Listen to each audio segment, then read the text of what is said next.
Everyone who's tasted my chocolate chip cookies has been asking me for the recipe, so this one is definitely one of the best yet.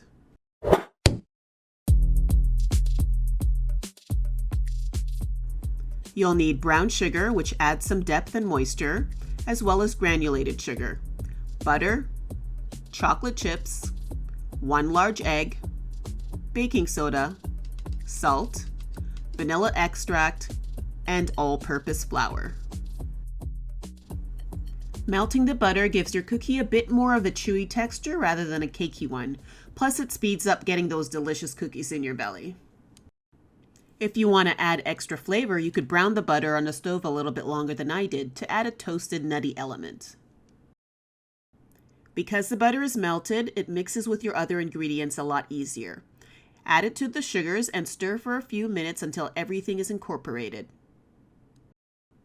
The butter should be cool enough now to add in your egg. If you haven't mastered not getting your shells in the batter like me, I suggest you crack your egg in a separate bowl just in case. That way, if you get any pieces of shell in there, you could use a larger piece of empty eggshell as a scoop, as it will act as a magnet to grab onto the little bits so you could get them out.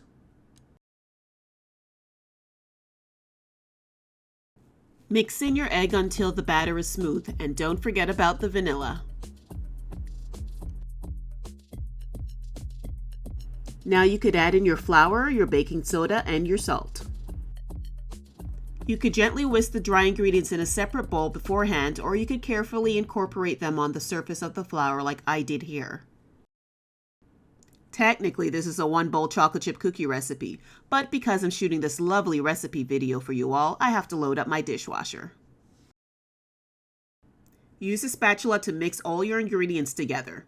When there's only a few streaks of flour left, stop and add in your chocolate chips. Try not to overmix the cookie dough unless you want them coming out too dense. This is because of the extra gluten that will develop. Wow, this looks delicious already. If I wanted salmonella, I'd definitely eat a scoop of this right now. Preheat your oven to 350 degrees Fahrenheit or about 180 degrees Celsius. Line a baking sheet with parchment paper and scoop 2 heaping tablespoons of dough to get a nice medium-sized cookie. You'll get about 16 altogether. After gently forming them into balls, I like to flatten them out slightly before I put them in the oven. Place them 2 inches apart because they'll spread a bit. If you want your cookies to look more gourmet, top them with a couple extra chocolate chips for that bougie look. Bake them for 8 to 9 minutes. You want these to be on the lighter side by the time you take them out of the oven. If you leave them in too long, they'll still taste good, but in my opinion, they'll be a little too crispy. So don't worry if they look underbaked or too soft when you take them out of the oven. The residual heat from the tray will keep cooking the center. Leave them on the baking sheet for 5 minutes to firm up before you put them on a wire rack to cool completely. This is the key to getting the perfect cookie that's soft and chewy in the middle. If you love chocolate chip cookies, this easy recipe will definitely be one of your favorites. They'll keep for a few days in an airtight container, or you could freeze them if you have issues with self-control and take one out whenever you're feeling peckish.